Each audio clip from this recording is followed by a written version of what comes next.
Warahmatullahi taala wabarakatuh. Perkenalkan saya Safia. Saya sebagai materi pertama akan menjelaskan tentang bentuk-bentuk promosi produk kewirausahaan di bidang sains. Sebelumnya, saya akan memaparkan tentang apa itu promosi.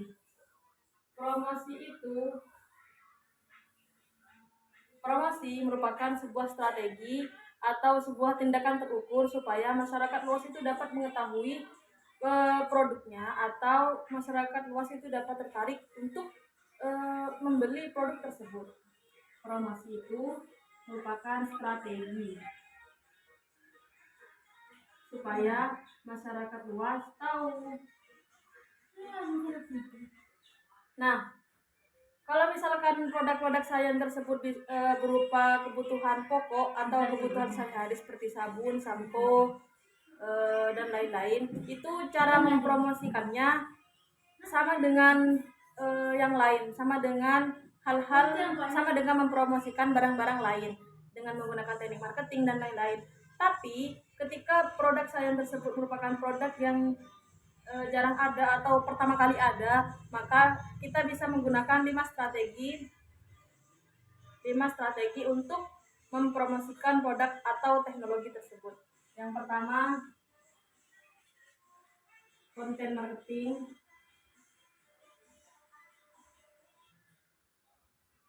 Yang kedua konferensi atau pameran ilmiah. Yang ketiga, digital marketing atau SEO ilmiah. Yang keempat itu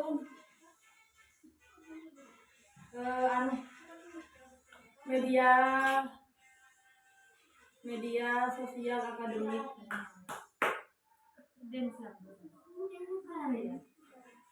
Yang kelima itu sponsor atau publikasi jurnal.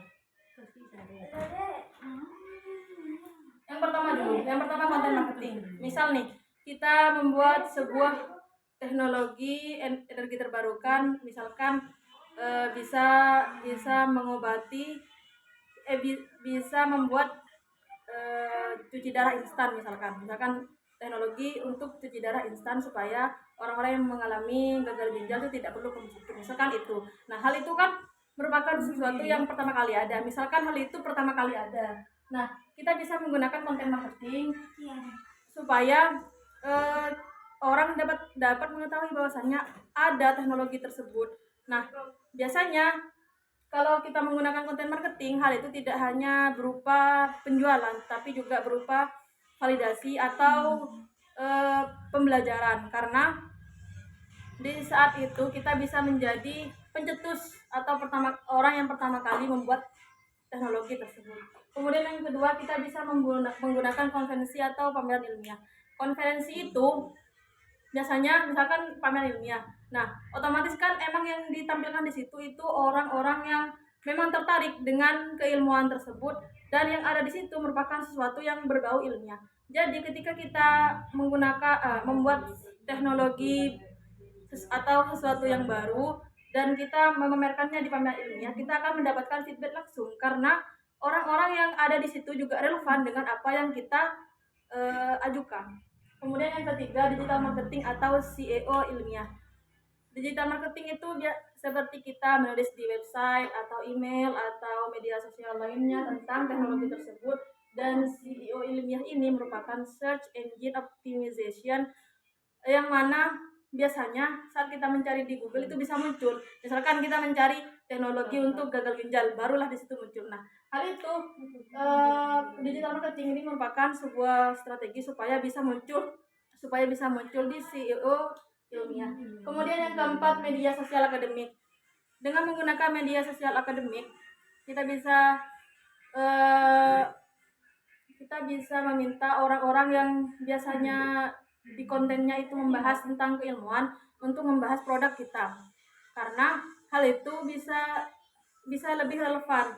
Anggaplah kita sama dengan di pameran, cuman hari ini versi online-nya. Dan orang-orang yang mengikuti atau menonton hal tersebut biasanya itu kan orang yang relevan juga gitu. Kemudian yang kelima, sponsor atau publikasi jurnal. Dengan menggunakan sponsor, orang-orang itu bisa tahu misalkan ada sebuah event-event besar, terus kemudian kita sebagai penemu teknologi tersebut itu menjadi sponsor di acara tersebut. Nah, pastinya kan di acara tersebut itu pasti mereka itu pasti membicarakan hal teknologi baru yang kita buat. Dan publikasi jurnal, kita bisa membuat artikel, kemudian kita publish supaya orang-orang itu tahu bahwasannya ada loh teknologi ini. Sekian dari saya. Assalamualaikum warahmatullahi wabarakatuh.